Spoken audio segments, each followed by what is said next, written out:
मित्रों, ये तीन बातें अपने पत्नी को नहीं बताना चाहिए।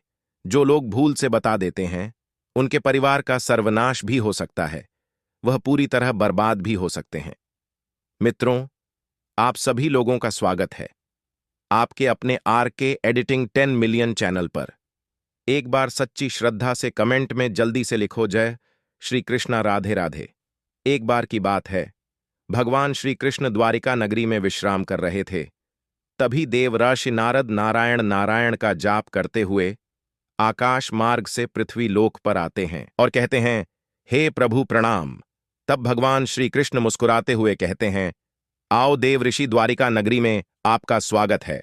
बताइए देव ऋषि, आप इस द्वारिका नगरी में किस कारण से पधारे हैं। तब देव ऋषि नारद कहते हैं, हे प्रभु, आप तो त्रिकालदर्शी हैं। समस्त संसार के मन में जो भी प्रश्न उठ रहा है, आप उसे भली भांति जानते हैं। फिर भी आप मुझसे पूछ रहे हैं, नारायण नारायण, आप भी अज्ञानी बनने का अच्छा नाटक कर लेते हैं। वाह प्रभु वाह, अब मुझे पता चला। हे माधो, चलो मैं आपसे पूछ ही लेता हूं। हे द्वारकाधीश, ओ कौन सी तीन बातें हैं जो अपने स्त्री को भूल कर भी नहीं बताना चाहिए।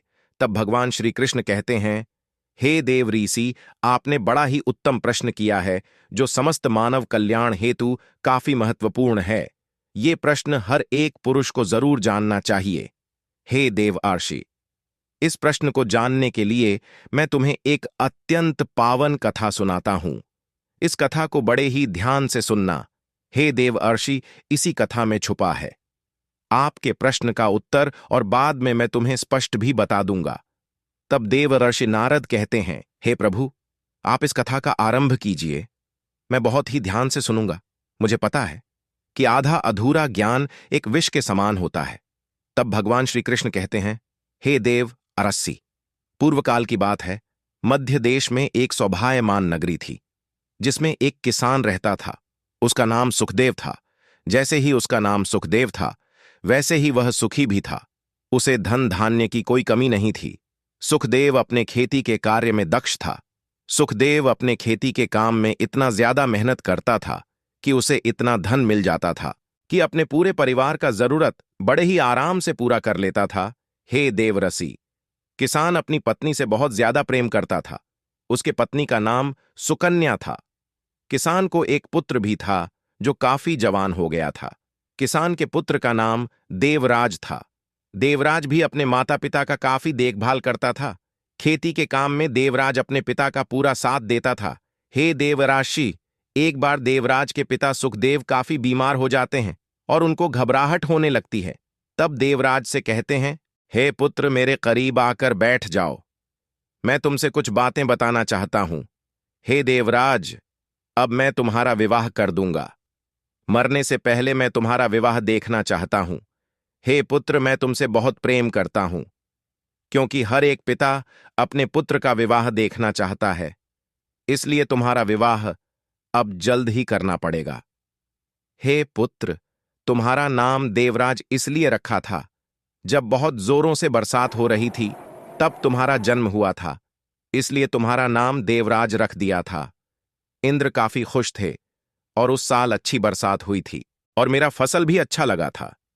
कथा को आगे बताते हुए भगवान श्री कृष्ण कहते हैं, हे देवऋषि, फिर सुखदेव अपने पुत्र का विवाह पास के गांव में ही रहने वाले एक किसान के बेटी से कर देता है। फिर सुखदेव किसान अपने पुत्र का विवाह और पुत्र वधू को देखकर बहुत ही प्रसन्न होता है। हे देवराशि, फिर एक दिन सुखदेव अपने पुत्र देवराज को बुलाकर और कहता है, हे पुत्र, अब मैं कुछ ही दिन का मेहमान हूं। तुम चिंता मत करना। जो इस धरती पर आया है, उसे एक ना एक दिन तो जाना ही पड़ेगा, और अकेला आया है। कभी उसे अकेले रहना पड़े तो उसको कोई चिंता नहीं करना चाहिए। हे पुत्र, मैं तुम्हें तीन बातें बताने जा रहा हूं, जो अपने स्त्री को कभी भूल कर भी मत बताना। हे देवराशि, फिर सुखदेव अपने पुत्र देवराज से तीनों बात बताकर और कहते हैं, ये तुम अपने जीवन में हमेशा याद रखना।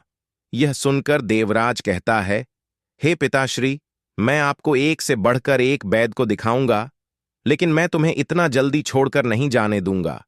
आप मृत्यु की बात क्यों करते हैं? फिर देवराज गांव के एक प्रसिद्ध और जानकार वैद्य को बुलाकर ले आता है और अपने पिता का इलाज करवाता, लेकिन फिर भी उसके पिता सुखदेव ठीक नहीं होते। देवराज को अब काफी चिंता सताने लगी, लेकिन होने को कौन टाल सकता है। हे देवरस्सी, एक दिन अचानक देवराज के पिता सुखदेव परलोक सिधार जाते हैं।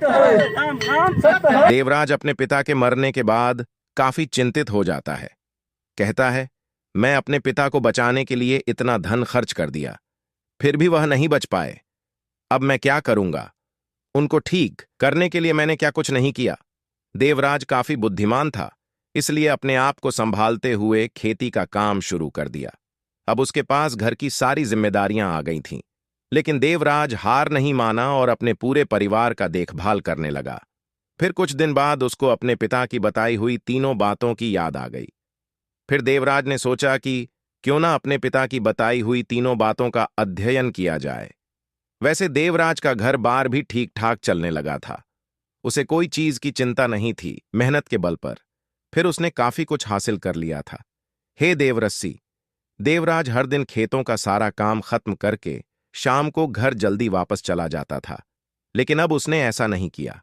एक कुम्हार से एक मटका बनवाया जो काफी बड़ा था। जब देर रात हो गई, तब देवराज उस मटके को बैल पर लाद कर अपने घर पर गया और अपनी पत्नी को आवाज दिया, हे भगवान, जल्दी आ जाओ। फिर उसकी पत्नी दरवाजा खोलती है और कहती है, आज तुम इतनी देर को क्यों आए हो? क्या हुआ? देवराज बोला, तुम चुप रहो, कहीं आवाज मत करना। इसमें ढेर सारा सोना है, जिससे हम एक आलीशान महल बना सकते हैं और नौकर चाकर भी रख सकते हैं। तुम्हें खाना बनाने की जरूरत नहीं होगी और ना ही हमें खेतों में काम करने की जरूरत होगी। अब सारा काम नौकर करेंगे, लेकिन जब तुम चुप रहोगी तब। देवराज की पत्नी बोली, मैं चुप हूं, बताऊं आगे क्या करना है। फिर देवराज ने कहा कि घर के बीचों बीच एक खड्डा खोदना होगा और उसी में इस बड़ा सा मटका को छुपाना होगा, ताकि किसी को कुछ पता ना चले। बाद में हम धीरे धीरे इस सोने के सिक्कों को खर्च करेंगे, ताकि किसी को इस बात का कानों कान खबर ना हो सके। इतना कहकर देवराज और उसकी पत्नी ने उस मटके को जमीन में छुपा दिया और आराम से देवराज रहने लगा। 10 दिन बीत गए। फिर देवराज की पत्नी कहने लगी, अब तो सोने को निकालो और मेरे लिए अच्छी वाली रेशमी साड़ी ले आओ और कुछ नौकर रख दो। कब तक मैं तुम्हें बनाकर खिलाती रहूंगी? आखिर सोने को कब खर्च करोगे? देवराज बोला। 10 दिन बाद 10 दिन बीत गए। फिर देवराज की पत्नी बोली, अब मुझसे रहा नहीं जाता, अब सोने को निकालो और खर्च करो। देवराज बोला, 10 दिन बाद, लेकिन ध्यान रहे तुम किसी से कुछ बताना मत। देवराज की पत्नी बोली, ठीक है, मैं तुमसे वादा करती हूं, किसी को कुछ नहीं बताऊंगी। फिर 10 दिन बीत गए और देवराज की पत्नी बोली, अब सोना को खर्च करना शुरू कर दो। देवराज बोला, हे भाग्यवान, इतना उतावली क्यों हो रही हो? मैं तुमसे पक्का वादा करता हूं, इसे 20 दिन बाद खर्च करना शुरू कर देंगे। कथा को आगे बताते हुए भगवान श्री कृष्ण कहते हैं, हे देवरस्सी, एक दिन देवराज की पत्नी गांव में मुखिया के घर मक्खन लेने जाती हैं। तब मुखिया की पत्नी कहती है, आज देखो मेरे पति ने मेरे लिए कितना सारा गहना और रेशमी साड़ी लाए हैं।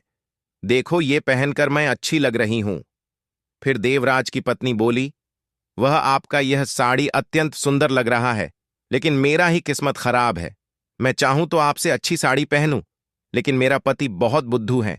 फिर मुखिया की पत्नी बोली, कैसे?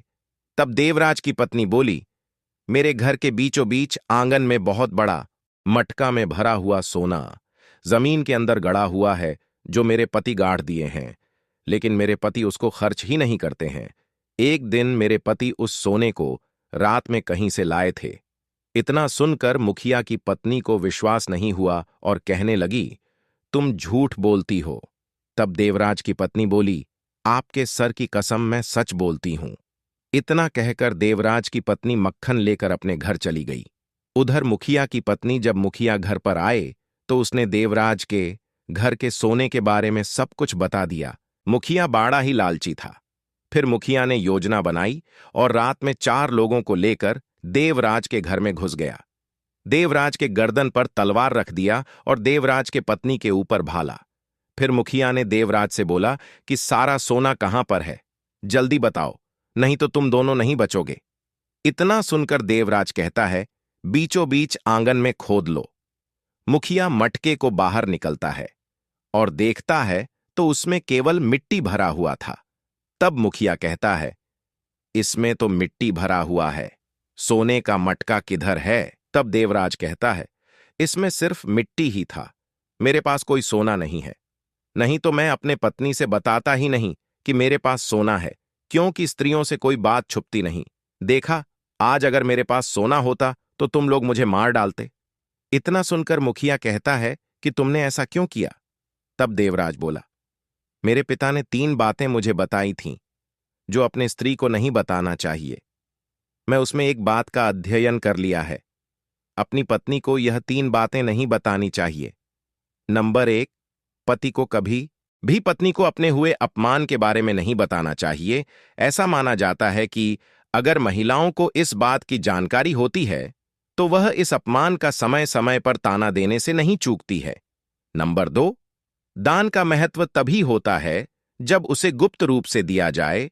दान को अपनी पत्नी से भी गुप्त ही रखना चाहिए। इससे आपके दान का महत्व कम तो होता ही है, साथ ही कई बार पत्नी दान पर किए गए खर्च की दुहाई देकर आपको भला बुरा कह सकती है। नंबर 3, चाहे पत्नी कितनी भी खूबसूरत हो, उसे अपने अतीत की जानकारी कभी न दें। जो बीत चुका है वो द्वार न आएगा। इसके लिए भविष्य में आगे बढ़ने पर ध्यान दें। अगर आप अपनी धर्म पत्नी से अतीत की जानकारी शेयर करते हैं तो भविष्य में किसी भी मौद्दह पर जब पत्नी नाराज होगी तो आपके अतीत को जरूर दोहराने की कोशिश करेगी। इसलिए अपने पत्नी को अतीत के बारे में नहीं बताना चाहिए। देवराज इतना बात जैसे ही बताता है, मुखिया उससे काफी खुश होता है और अपने घर लौट जाता है। भगवान श्री कृष्ण देवर्षि नारद को कथा को आगे बताते हुए कहते हैं, हे देवर्षि, अगर कोई भी पुरुष को कोई बातें छुपा कर रखना है जिससे आगे चलकर अगर किसी को पता चल जाए तो खतरा हो, तो वह बात अपने पत्नी को भी नहीं बतानी चाहिए। नहीं तो हो सकता है वह बात आगे चलकर गुप्त ना रहे। वैसे संसार में हर स्त्री एक जैसी नहीं होती, लेकिन ज्यादातर स्त्रियां ऐसी ही होती हैं। हे देवर्षि, अब तो तुम्हारे तीनों प्रश्न का उत्तर मिल ही गया होगा। तब देवर्षि नारद कहते हैं, प्रणाम प्रभु, आपने जो ज्ञान दिया है यह सर्वसंपन्न है। अब मैं इस ज्ञान का आलोकन सारे देवलोक में करूंगा। मित्रों, उम्मीद करता हूं यह कहानी आपको जरूर पसंद आई होगी। अगर अच्छी लगी हो तो वीडियो को लाइक करके और चैनल को सब्सक्राइब कर दें ताकि आने वाली वीडियो का नोटिफिकेशन सबसे पहले आपको मिल सके। वीडियो देखने के लिए आप सभी प्रिय मित्रों का प्यारपूर्वक धन्यवाद। जय श्री कृष्णा। राधे राधे।